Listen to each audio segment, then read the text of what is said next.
ಅಲ್ಲೂ ಕೂಡ ಇಬ್ರು ದೈಹಿಕವಾಗಿ ಸೇರಿದೀವಿ. ಹಾಗೆ ಇಬ್ರದು ಸಲಿಗೆ ಎಲ್ಲ ಸ್ನೇಹ ಆಗಿ ಮತ್ತೆ ಅದು ಪ್ರೀತಿ ಕನ್ವರ್ಟ್ ಆಗಿ ಇಬ್ರು ಮುಂದುವರೆದ್ವಿ ಸರ್. ನೈಟ್ ಕರ್ಕೊಂಡು ಹೋಗೋದು, ತಿರುಗಿ ಮಾರನೇ ದಿನ ನೈಟ್ ನನಗೆ ಬಸ್ ಆಮೇಲೆ ಬೇಡ ವರುಣ್ ಮದ್ವೆ ಆಗೋಕ್ಕಿಂತ ಮುಂಚೆ ಎಲ್ಲ ಏನು ಅಂತಂದ್ರೆ, ನಿನಗೆ ನಂಬಿಕೆ ಇಲ್ವಾ, ನಾನು ಕ್ವಾರ್ಟರ್ಸಿಗೆ ರಾಜಲಕ್ಷ್ಮಿ ಕರ್ಕೊಂಡ್ ಬಂದಿದ್ದೀನಿ ಅಂದ್ಮೇಲೆ ನಾನು ನಿನ್ನ ಮದ್ವೆ ಆಗ್ತೀನಿ ಅಂತೇಳಿ ಅವ್ನು ಟ್ರೈನಿಂಗ್ ಬಂದಾಗ ಇಬ್ರಿಗೂ ಪರಿಚಯ ಆಗಿ ಇನ್ಸ್ಟಾಗ್ರಾಮ್ ಅಲ್ಲಿ ಇಬ್ರು ಮಾತಾಡ್ಕೊಂಡು, ವರುಣ್ ಕುಮಾರ್ ಅಂತ ಅವನು RSI, ಅವನು ಪ್ರೊಫೆಷನರಿ ಸಬ್ ಇನ್ಸ್ಪೆಕ್ಟ್ರು. ಅವ್ನು ಬಂದ್ಬಿಟ್ಟು ಚಿತ್ರದುರ್ಗದಲ್ಲೇ ಇರೋದು. ಅವನಿಲ್ಲಿ ಚಿತ್ರದುರ್ಗ DR ಹೆಡ್ ಕ್ವಾರ್ಟರಲ್ಲೇ ಇರೋದು. ಅವನ ಊರು ಬಂದು ದಾವಣಗೆರೆ. ನಾನು ಕೂಡ ದಾವಣಗೆರೆ, ಬಟ್ ನಾನು ವರ್ಕ್ ಮಾಡ್ತಾ ಇದ್ದಿದ್ದು ಬಂದು ಬೆಂಗಳೂರಲ್ಲಿ ಖಾಸಗಿ ಕಂಪ್ನಿಲಿ ನಾನು ವರ್ಕ್ ಮಾಡ್ತಾ ಇದ್ದಿದ್ದು. ಅವನು ಟ್ರೈನಿಂಗಿಗೆ ಬಂದಾಗ ಇಬ್ರಿಗೂ ಪರಿಚಯ ಆಗಿ ಇನ್ಸ್ಟಾಗ್ರಾಮಲ್ಲಿ ಇಬ್ರು ಮಾತಾಡಿಕೊಂಡು, ಹಾಗೆ ಇಬ್ರದು ಸಲಿಗೆ ಎಲ್ಲ ಸ್ನೇಹ ಆಗಿ ಮತ್ತೆ ಅದು ಪ್ರೀತಿ ಕನ್ವರ್ಟ್ ಆಗಿ ಇಬ್ರು ಮುಂದುವರೆದ್ವಿ ಸರ್. ಮುಂದುವರೆದ ನಂತರ ಅವನು ಲವ್ ಮಾಡುವಾಗ ಒಂದು ಸ್ವಲ್ಪ ದಿನ ಗ್ಯಾಪ್ ಆಗಿ ಆಮೇಲೆ ವರದಕ್ಷಿಣೆ ವಿಚಾರವಾಗಿ ಸ್ವಲ್ಪ ಮಾತುಕತೆ ಆಯ್ತು. ನಂಬಿಸಿ ಆಮೇಲೆ ನನ್ನ ರೂಮಿಗೆ ಕೂಡ ಬಂದಿದ್ದ. ನನ್ನ ರೂಮಿಗೆ ಕೂಡ ಬಂದು, ಇಲ್ಲ ಮದ್ವೆ ಆಗ್ತೀನಿ, ನೀನೇನು ಎದುರು ಬೇಡ ಅಂತ ಹೇಳ್ಬಿಟ್ಟು ನಂಬಿಸಿ ಇಬ್ಬರು ನಡುವೆ ದೈಹಿಕವಾಗಿ ಇಬ್ಬರು ನಡುವೆ ಎಲ್ಲ ನಡೆದೋಗಿತ್ತು ಸರ್.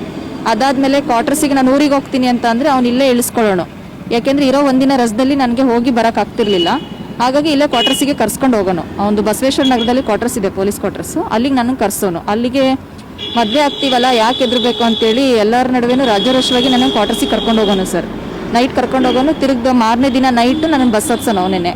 ಆಮೇಲೆ ಬೇಡ ವರುಣ್ ಮದ್ವೆ ಆಗೋಕ್ಕಿಂತ ಮುಂಚೆ ಎಲ್ಲ ಏನು ಅಂತಂದ್ರೆ, ನಿನಗೆ ನಂಬಿಕೆ ಇಲ್ವಾ, ನಾನು ಕ್ವಾರ್ಟರ್ಸಿಗೆ ರಾಜಾರೋಷವಾಗಿ ಕರ್ಕೊಂಡು ಬಂದಿದ್ದೀನಿ ಅಂದಮೇಲೆ ನಾನು ಇನ್ನೊಂದು ಮದ್ವೆ ಆಗ್ತೀನಿ ಅಂತ ಹೇಳ್ಬಿಟ್ಟು ಅಲ್ಲೂ ಕೂಡ ಇಬ್ರು ದೈಹಿಕವಾಗಿ ಇಬ್ರು ಕೂಡ ಸೇರಿದೀವಿ. ಆಮೇಲೆ ಅವ್ರ ಅಪ್ಪ ಅಮ್ಮಗೂ ಕೂಡ, ಅವ್ರ ಅಪ್ಪನ ಹೆಸರು ನಾಗರಾಜ್ ಅಂತೇಳಿ, ಅವ್ರ ಅಪ್ಪ ಅಮ್ಮ ಕೂಡ ಮೀಟ್ ಮಾಡಿಸಿ ಮದುವೆ ಮಾಡ್ಕೊಳ್ತೀನಿ ಅಂತ ಹೇಳಿ ಹೋಟೆಲ್ಗೆಲ್ಲ ಕರ್ಕೊಂಡು ಹೋಗಿದ್ದಾನೆ ಸರ್. ಹೋಟೆಲಲ್ಲೆಲ್ಲ ಪರಿಚಯ ಮಾಡಿಸಿ ಇಬ್ರು ಫ್ಯಾಮಿಲಿ ಎಲ್ಲ ಕುತ್ಕೊಂಡು ಜೊತೆಲಿ ಊಟ ಮಾಡಿದ್ದೀವಿ, ಎಲ್ಲ ಆಗಿದೆ.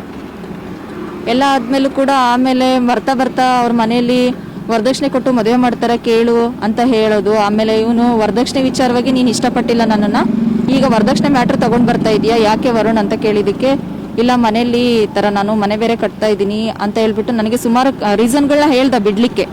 ಅದ್ಯಾವುದಕ್ಕೂ ನಾನು ಒಪ್ಪದೇ ಇದ್ದ ಪರಿಸ್ಥಿತಿಲಿ, ಇಲ್ಲ ನಾನು ಮದುವೆ ಆಗೋಕ್ಕಾಗಲ್ಲ.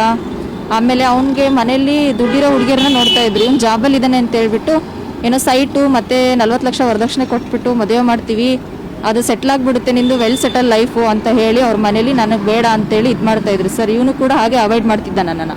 ಮದುವೆ ಮಾಡ್ಕೊಳ್ತೀನಿ ಅಂತ ನಂಬಿಸಿ ನನ್ನ ಜೊತೆಲಿ ಎಲ್ಲ ರೀತಿಯಾಗಿ ದೈಹಿಕವಾಗಿ ಸಂಪರ್ಕ ಮಾಡಿ, ಇವಾಗ ನೀನು ನನ್ನನ್ನು ಬೇಡ ಅಂತ ಹೇಳ್ತೀಯಲ್ಲ ವರುಣ್, ಇದು ಸರಿನಾ, ಈಗ ನಾನು ನಿನ್ನ ಲವ್ ಮಾಡಿದರೆ ಬಿಡು, ಹಾಗೆ ಬಿಟ್ಬಿಡ್ಬೋದಾಗಿತ್ತು. ಈಗ ಎಲ್ಲ ರೀತಿ ಮೂವ್ ಆಗಿಬಿಟ್ಟು ಇವಾಗ ಬೇಡ ಅಂತ ಹೇಳಿದ್ರೆ ಅದು ನಾನು ಒಪ್ಲಿಕ್ಕೆ ರೆಡಿ ಇಲ್ಲ.